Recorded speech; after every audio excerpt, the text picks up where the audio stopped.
آخر میں ایک ضروری بات کی طرف آپ کی توجہ دلانا چاہتا ہوں، اور وہ یہ ہے کہ جیسا کہ آپ جانتے ہیں کہ یہ شعبان کا مہینہ گزر رہا ہے، اور آج غالباً 11 تاریخ ہے۔ یہ کیا لکھا ہوا؟ 11 تاریخ۔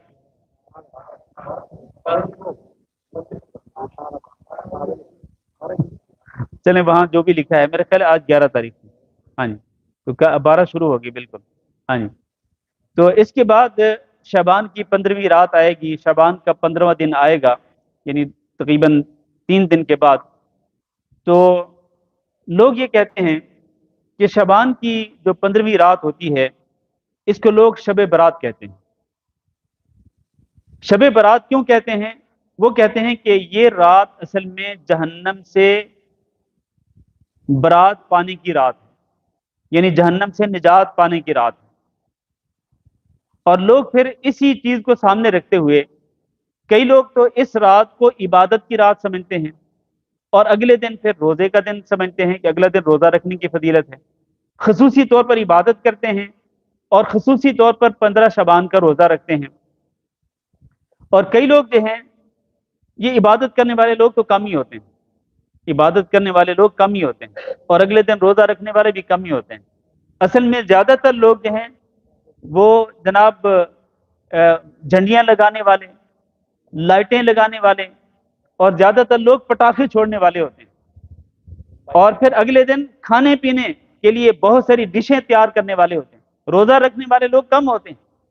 تو میرے بھائیوں، اس رات اور اگلے دن کے متعلق جتنی بھی باتیں مشہور ہیں، وہ ساری کی ساری جھوٹی باتیں ہیں، اور ساری کی ساری من گھڑت باتیں ہیں، اور ان باتوں کی کوئی حقیقت نہیں۔ اچھا، پھر کئی لوگ یہ سمجھتے ہیں کہ یہ جو شعبان کی 15ویں رات ہے نا، یہ فیصلوں کی رات ہوتی ہے، اس رات میں اللہ تعالیٰ فیصلے کرتا ہے۔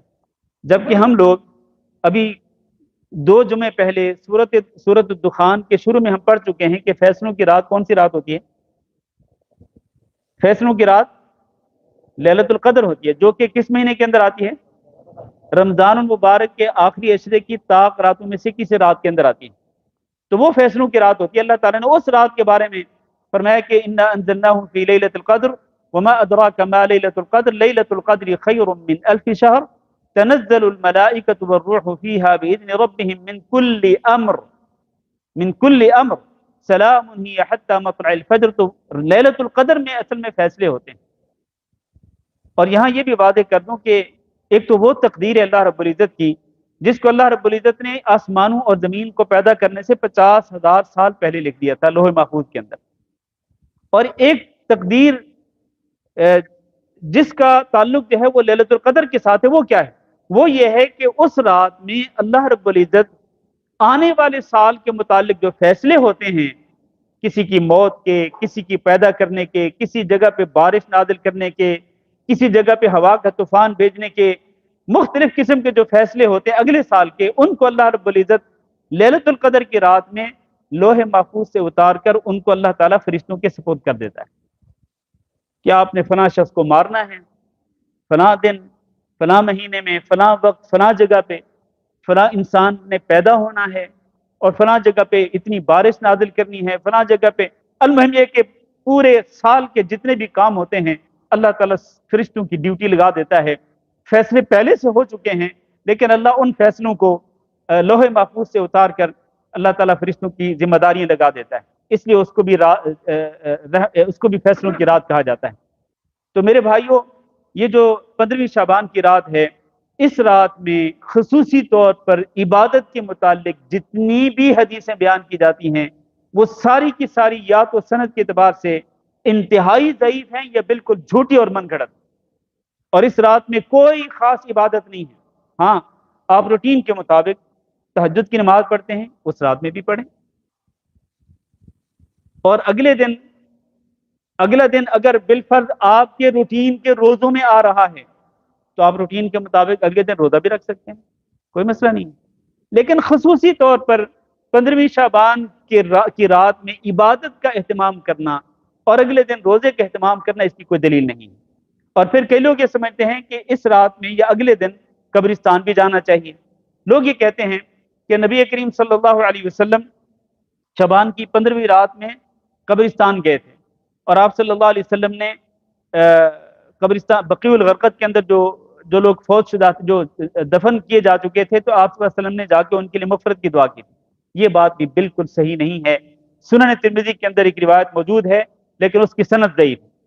لہذا قبروں پر جانا، قبروں پر عموماً جانا چاہیے، جب بھی آپ جانا چاہیں قبرستان کے اندر جائیں، آپ جو فوت شدہ لوگ ہیں ان کی مغفرت کے لیے دعا کریں، آپ قبرستان کی زیارت کریں، اس سے کیا ہوگا؟ آپ کو آخرت یاد آئے گی۔ اللہ کے نبی صلی اللہ علیہ وسلم کا حکم ہے۔ لیکن آخر کیوں 15ویں شعبان کی رات ہی کیوں، یا 15 شعبان کے دن ہی کیوں آخر قبرستان میں جاتے ہیں اور پھر پورا سال بھول جاتے ہیں؟ آخر کیوں؟ اس کی کوئی دلیل نہیں ہے۔ خلاصہ یہ میرے عزیز بھائیوں کہ اس رات کی نہ فضیلت ثابت ہے اور نہ ہی اس دن کی کوئی فضیلت ثابت ہے، نہ ہی یہ جھنڈیاں لگانا، پٹاخے چھوڑنا، یہ ساری جہالت والی باتیں ہیں۔ ہاں صرف ایک بات ہے جو آج میں نے خطبہ جمعہ کے اندر بھی ذکر کی تھی، وہ یہ ہے کہ ایک حدیث آتی ہے جس کی صحت میں بھی اختلاف ہے۔ کئی علماء نے اس کو بھی ضعیف قرار دیا، لیکن کئی محقق علماء نے اس کو حسن یا صحیح درجے کی حدیث قرار دیا۔ اس میں کیا ہے؟